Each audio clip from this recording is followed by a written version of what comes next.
The morning of February 14 was cold and quiet in the small town of Willowbrook. The streets were lined with soft snow, and the little bookstore on Maple Street, owned by Emily Carter, smelled of fresh coffee and old paper. The store had been in her family for generations, passed down from her grandmother. Emily loved books, but more than that, she loved the stories they carried, not just in their pages, but in the hands that held them before her. That Valentine's Day morning, Emily was rearranging a stack of old books near the front desk. She ran her fingers over their worn covers, wondering about the people who had once turned their pages. One book in particular caught her attention. It was an old collection of poetry, its faded blue cover, soft from years of handling. She opened it, and something slipped out from between the pages. A letter. The envelope was yellowed with age, the edges slightly torn. It had never been opened. Emily's heart raced as she turned it over in her hands. The ink on the front had faded, but she could still make out the name, Eleanor Whitmore. Curious, she carefully opened the letter, her fingers trembling slightly. The paper inside was fragile, but the words were still clear. February 14th, 1952. My dearest Eleanor, I have written this letter 100 times in my mind, but now at last I put the words to paper. I do not know if you will ever read this, but I must try. Every day without you feels like a day half lived. I see your face in my dreams, hear your laughter in the wind. War has stolen years from us, and I fear it may steal more. But if there is any hope, if there is any chance that you still feel what I feel, meet me at the old train station on the evening of February 14th. I will wait for you. No matter what, I will wait. Forever yours, William. Emily felt a strange tightness in her chest as she read the words. It was a love letter, one filled with longing and hope, but also uncertainty. She checked the envelope again. There was no stamp, no sign that it had ever been sent. Did Eleanor ever see this letter? Did William wait at the station in vain? The idea sent a shiver through her. She turned to the book's inside cover, searching for any clues. A name was written there in neat cursive, Eleanor Whitmore. Emily sat still for a long moment, staring at the name. It felt like a story lost in time, hidden away in the pages of a book that had somehow found its way into her hands. She knew nothing about Eleanor or William, but something deep inside her told her this letter was important. And just like that, the mystery took hold of her heart. Emily couldn't focus for the rest of the day. She kept thinking about the letter, about the love that might have been lost forever. Who were Eleanor and William? Had they ever found each other, or had fate kept them apart? She decided she had to know. That evening, after closing the bookstore, she went to the town's historical archives.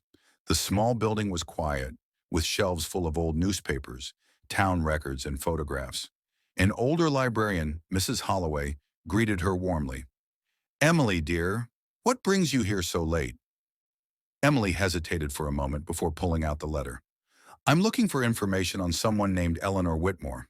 I found this in a book today.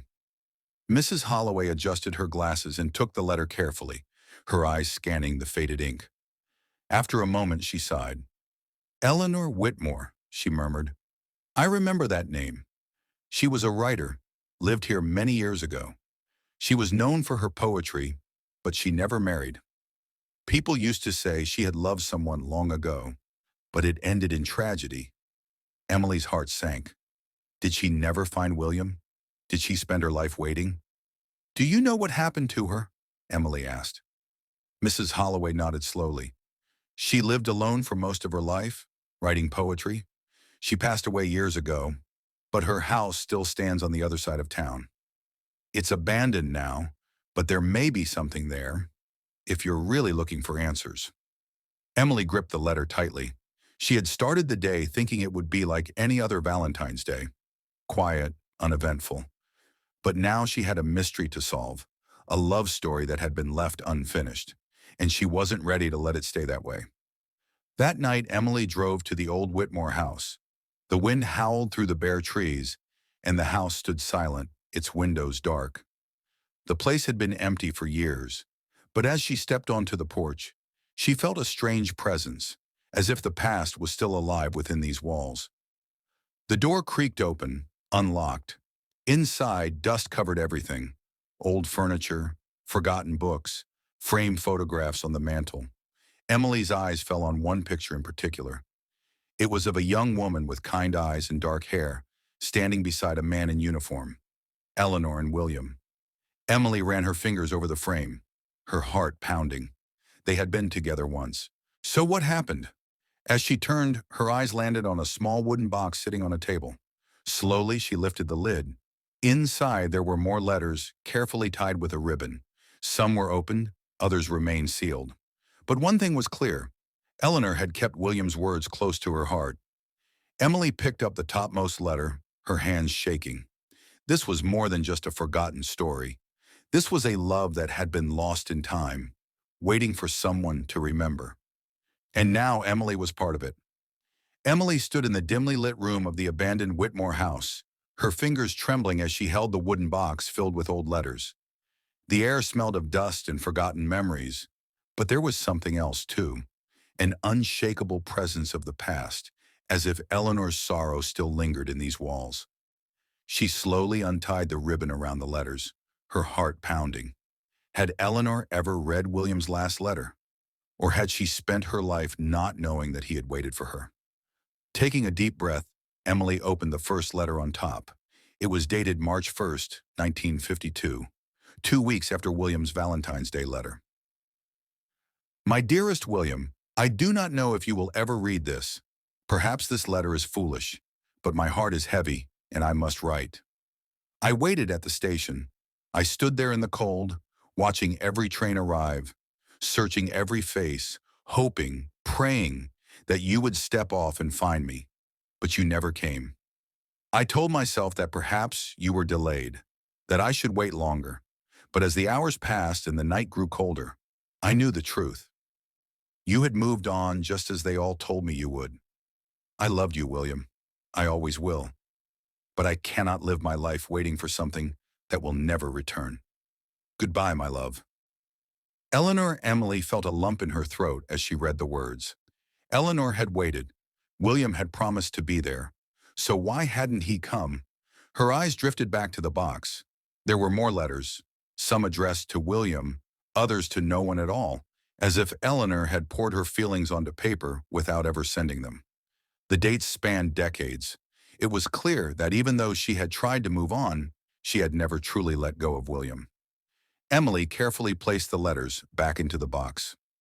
She needed to know what had happened to William. Why hadn't he come to the station that night? Was he alive when Eleanor wrote that letter, or had something terrible happened to him? There was only one way to find out. The next morning, Emily returned to the town's historical archives. Mrs. Holloway greeted her with a curious look. "Back so soon?" she asked. Emily placed the wooden box on the table. "I found these in Eleanor Whitmore's house. They're letters she wrote to William. She waited for him at the train station, but he never showed up. I need to know why." Mrs. Holloway's expression softened. "Ah, young love," she said wistfully. "Let's see what we can find." Together they searched through old newspapers and town records. Emily felt her anticipation grow as they dug deeper into the past. Then after nearly an hour of searching, Mrs. Holloway let out a small gasp. "I think I've found something." Emily leaned in as Mrs. Holloway pointed to a newspaper article from February 15th, 1952. Emily's breath caught. She scanned the article quickly, her heart pounding. William Harrington, a former soldier, was struck by a carriage near the Willowbrook train station late Thursday evening. Witnesses say he appeared to be in a hurry, looking for someone. He suffered serious injuries and was taken to St. Mary's Hospital. Emily's hands tightened around the paper. He had been there. He had been looking for Eleanor, but he never made it to her. She quickly flipped through more records, searching for what had happened next. Finally, she found another article from March 1952. After weeks of recovery at St. Mary's Hospital, William Harrington has been discharged. He was last seen leaving town by train. Sources close to the family say he plans to start a new life elsewhere. Emily felt a deep sadness settle over her. William had survived, but he had left. Had he thought Eleanor had given up on him? Had he believed she hadn't waited? She imagined the pain he must have felt. He had rushed to meet Eleanor, only to be struck down before he could find her. By the time he recovered, he must have assumed she had given up, that she had moved on. Two lovers, so close, yet separated by fate. Emily closed the newspaper, staring at the letters in the wooden box. She suddenly felt an overwhelming need to find out what had become of William. If he had left town, where had he gone? Had he ever found love again, or had he spent his life wondering what could have been? Mrs. Holloway seemed to read her thoughts. If you're looking for William's story, there might still be someone who remembers him. Who? Emily asked. Mrs. Holloway hesitated before saying, Rose Hensley. She was one of Eleanor's closest friends. She might know more. Emily nodded, determination filling her. She would find Rose. She would uncover the rest of the story. She owed it to Eleanor. She owed it to William. And maybe, just maybe, she owed it to herself. The sun was beginning to set as Emily pulled her coat tighter around herself and knocked on the door of Rose Hensley's house. The old Victorian home sat on the edge of town, surrounded by a garden that had long since withered in the winter cold. After a few moments, the door creaked open. An elderly woman, her silver hair neatly pinned back, peered out. Her sharp blue eyes studied Emily with curiosity. Yes? Mrs. Hensley? Emily asked cautiously. My name is Emily Carter. I own the bookstore in town. I was hoping you could help me with something about Eleanor Whitmore. At the mention of Eleanor's name, Rose's expression softened. She opened the door wider. Come in, dear. It's cold out. Emily stepped inside, taking in the warm scent of lavender and old books. Rose led her to the sitting room, where a fire crackled softly in the hearth. You knew Eleanor? Emily asked, settling into a chair. Rose nodded. She was my best friend for many years, a remarkable woman, kind, intelligent, but she carried a sadness with her for most of her life. Emily hesitated before pulling the old letter from her bag and handing it to Rose. I found this in a book at my store. It's from William Harrington. He wrote it to Eleanor on February 14th, 1952, but I don't think she ever got it. Rose took the letter with trembling hands. She read it slowly, her expression unreadable. When she finally looked up, there were tears in her eyes. So he did write to her, she murmured. All these years, Eleanor never knew. Emily leaned forward. She waited for him at the train station. She wrote him a letter afterward, saying she thought he had moved on. But he was in an accident that night. He never made it to her. By the time he recovered, he thought she had given up on him. Rose let out a long, shaky breath. Oh, Eleanor. Did she ever talk about him? Emily asked. Did she ever try to find him? Rose wiped at her eyes.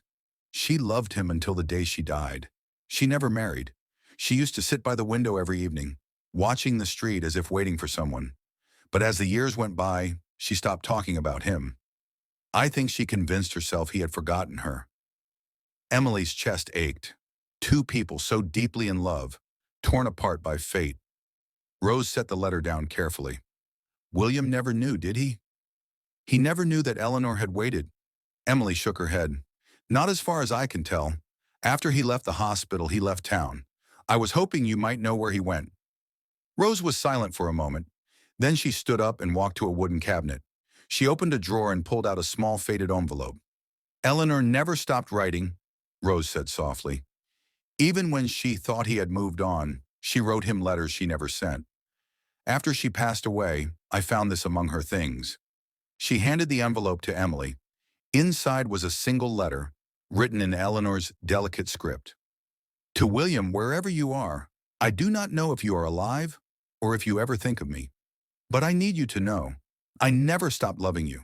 I waited for you at the station. I watched every face hoping to see yours. When you did not come, I thought I had lost you forever. But I was wrong. I never lost you. You have always been with me, in every poem I wrote, in every dream I had. I hope you found happiness. I hope you loved, even if it wasn't me. But if there is a place beyond this world where love does not fade, I will wait for you there. Yours always, Eleanor. Emily clutched the letter to her chest, feeling tears sting her eyes.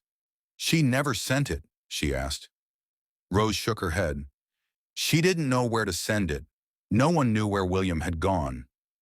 Emily looked up, determination burning inside her. Then I have to find out. Rose hesitated, then sighed. There was a rumor many years ago. Someone said they saw William in a town 2 states over, a place called Ashford. Emily grabbed a pen and quickly wrote the name down. Thank you, Mrs. Hensley, she said, standing. I don't know what I'll find, but I have to try. Rose gave her a small, sad smile. You remind me of Eleanor. She never gave up on love either. Emily left the house with the letter tucked safely in her bag. As she stepped into the cold night air, she felt a renewed sense of purpose. She had to find William. She had to finish the story that fate had left unfinished. The drive to Ashford took nearly 3 hours. Snow-covered fields stretched endlessly on either side of the road, the pale winter sky casting a ghostly light over the landscape.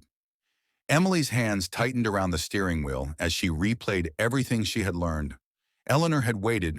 William had tried to reach her. But fate, or something else, had kept them apart. Now, more than 70 years later, Emily was chasing a love story that had never been allowed to bloom. Ashford was a quiet town, smaller than Willowbrook, with narrow streets lined with antique shops and cafes. Emily parked near the local library, hoping to find any record of William Harrington. Inside, an elderly librarian greeted her. Can I help you, dear? Emily took a deep breath. I'm looking for information on someone named William Harrington. He might have lived here in the 1950s. The librarian's eyes narrowed in thought. Harrington? That name sounds familiar. Let me check the records. She disappeared behind the counter, returning a few minutes later with an old town register. Here we are, she said, running a finger down the page. William Harrington. He lived here from 1952 until, oh dear, 1971. Emily's heart jumped. What happened in 1971? The librarian sighed. He passed away. Heart complications, I believe. He was a quiet man, never married. Some said he once loved a woman he lost, but he never spoke of it. Emily felt her chest tighten. William had spent his life without Eleanor, never knowing she had waited. Do you know where he lived? She asked softly. The librarian nodded. An old house on Birchwood Lane. I believe someone else owns it now, but you might still find something there. Emily thanked her and hurried back to her car. She had come this far. She had to see what William had left behind. The house on Birchwood Lane was a modest cottage, covered in ivy, its windows dark and silent. Emily knocked on the door, half expecting no answer. To her surprise, an elderly man answered. His white hair was neatly combed, his kind eyes filled with curiosity. Can I help you? Are you the owner of this house? Emily asked. The man nodded. I am now, but it once belonged to my uncle, William Harrington. Emily's breath caught. You're his family? The man studied her closely. Yes, my name is Henry. And you are? She hesitated, then reached into her bag and pulled out William's old letter. I found this. It was written by your uncle in 1952, but it was never delivered. I'm trying to find out what really happened between him and Eleanor Whitmore. At the mention of Eleanor's name, Henry's expression darkened. He stepped aside. You'd better come in. Inside, the house was warm and filled with the scent of old wood and memories. Henry led Emily to a study where books lined the walls and an old desk stood near the window. My uncle was a good man, Henry said, settling into a chair, but he carried a sadness I never understood. He had a box of letters, ones he wrote but never sent. When he died, I read them. Emily's heart pounded. What did they say? Henry sighed. They were all to Eleanor. Every year on Valentine's Day, he wrote to her, wondering if she was happy, if she had ever thought of him. But he never sent them. I think he believed she had moved on. Emily felt tears sting her eyes. She never did. She waited for him at the train station that night. She thought he didn't come. Henry's face twisted in regret. Then they were both victims of something cruel. Emily frowned. What do you mean? Henry hesitated, then stood and walked to a cabinet. He pulled out a dusty envelope and handed it to her. Inside was an old yellowed letter, unopened. The handwriting on the front was unmistakable. It was Eleanor's letter to William, the one she had written after waiting for him. the one she thought he had never received. Emily's hands trembled. "How did you get this?" Henry's jaw tightened. "My father, William's brother, was the one who stopped the letters." Emily's breath caught. "What?" Henry nodded grimly. "My father loved Eleanor. He had admired her from afar for years. When William was in the hospital, my father intercepted Eleanor's letter. He never gave it to William. And when William was discharged, he convinced him that Eleanor had given up on him. That's why William left town. That's why he never tried to find her." Emily felt a wave of anger and sorrow wash over her. They hadn't just been separated by fate. They had been betrayed. "Eleanor spent her whole life thinking William abandoned her," she whispered, "and William spent his life believing Eleanor didn't wait." Henry nodded. "I only found out the truth after my father died. I found Eleanor's letter hidden in his belongings. By then, it was too late." Emily's hands clenched around the envelope. The weight of decades of lost love, stolen time, and unnecessary heartbreak settled over her. But then a thought struck her. "It's not too late," she said softly. Henry frowned. "What do you mean?" Emily looked at the letter in her hands. Eleanor wrote in one of her final letters that if there was a place beyond this world where love does not fade, she would wait for William there. Henry's eyes softened. And now they're both gone. Emily left Henry's house with Eleanor's letter clutched tightly in her hands. The cold wind bit at her cheeks, but she barely felt it. She had the truth now, the heartbreaking, stolen truth. Eleanor had waited. William had searched, but betrayal had kept them apart. As she drove back to Willowbrook, her thoughts raced. What now? The past couldn't be changed. Eleanor and William were both gone, but their story still mattered. Their love had been real, and it had been wrongfully taken from them. She needed to tell the world. The next morning, Emily stood in her bookstore. The old letters spread out before her. The smell of aged paper filled the air as she carefully reread them. What would Eleanor want? What would William want?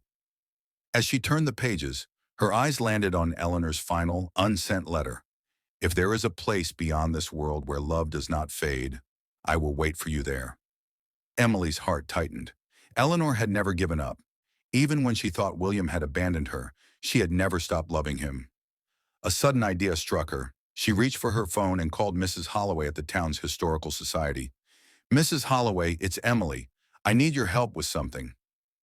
2 weeks later, on the morning of February 14th, the town of Willowbrook gathered at the old Whitmore house. The sky was overcast, the air crisp with winter's final breath. Emily stood at the front, clutching Eleanor's last letter. She took a deep breath and looked at the crowd. Among them was Henry, standing beside Mrs. Holloway, his eyes filled with quiet sorrow. Emily cleared her throat. "Thank you all for coming," she began. "Some of you knew Eleanor Whitmore. Many of you knew her only as the woman who lived in this house, the woman who never married. But what most of you don't know is that she once had a great love, a love that should have lasted a lifetime, but was stolen from her." A hush fell over the crowd as she told the story. She spoke of the letters, the train station, William's accident, and the terrible deception that had kept them apart. As she read Eleanor's final words, a few people wiped away tears. "They were meant to be together," Emily said softly, "but they never got their chance." She turned to Henry, who stepped forward with an old worn box. "My uncle wrote to Eleanor every year on Valentine's Day," he said, his voice thick with emotion. Even though he thought she had moved on, he never stopped loving her. He opened the box, revealing dozens of letters, each one written to Eleanor but never sent. A gasp rippled through the crowd. One by one, the letters were placed beside Eleanor's old letters. For the first time in history, the words that had been meant for each other were finally together. Emily looked up at the sky, a soft smile on her lips. Perhaps, somewhere beyond this world, Eleanor and William were finally reunited. And perhaps on this Valentine's Day, love had finally won. As the townspeople stood in quiet reflection, a light snow began to fall, dusting the ground like a soft whisper from the past. Emily clutched Eleanor's final letter, her heart full of emotions she could barely understand. Henry stepped forward, his hands trembling as he placed William's unsent letters beside Eleanor's. For 70 years, these words remained unread, he said. Today, we finally bring them home. The weight of history, of lost love and stolen time, pressed upon everyone gathered. Some wiped away silent tears. Others simply stood, as if hearing the echoes of William and Eleanor's voices in the wind. Emily took a deep breath and addressed the crowd. Love is not measured in time. It is measured in devotion. Eleanor and William's love was taken from them, but it never faded. And now, even after all these years, we are here because their story still matters. A murmur of agreement rippled through the gathering. Then Mrs. Holloway, the town historian, stepped forward. We cannot change the past, she said softly, but we can honor it. I propose that we place these letters in the town's archives so that their story is never forgotten. Future generations should know that love, no matter how lost, never truly disappears. A gentle applause followed, but Emily wasn't finished. There's one more thing, she said, turning to Henry. I think we need to correct a mistake. Henry nodded solemnly. William's grave is in Ashford, far from here, but his heart never left this town. The crowd watched in silence as Henry produced a small plaque. On it, a simple inscription read, William Harrington and Eleanor Whitmore. Together in heart, forever in love. With quiet reverence, the plaque was placed near the old Whitmore house beneath the oak tree where Eleanor had often sat, gazing at the road as if waiting for someone who never came. Emily smiled through her tears. Now, at last, they were together in the place where their love had begun. That night, as Emily closed her bookstore, she noticed a single red rose on the doorstep. She looked around, but no one was there. A soft breeze stirred the air, carrying the faintest hint of lavender, Eleanor's favorite scent. Emily smiled, picking up the rose and holding it close. Some love stories don't end. They simply wait. And perhaps on this Valentine's Day, after 70 years of silence, William and Eleanor's love had finally found its way home.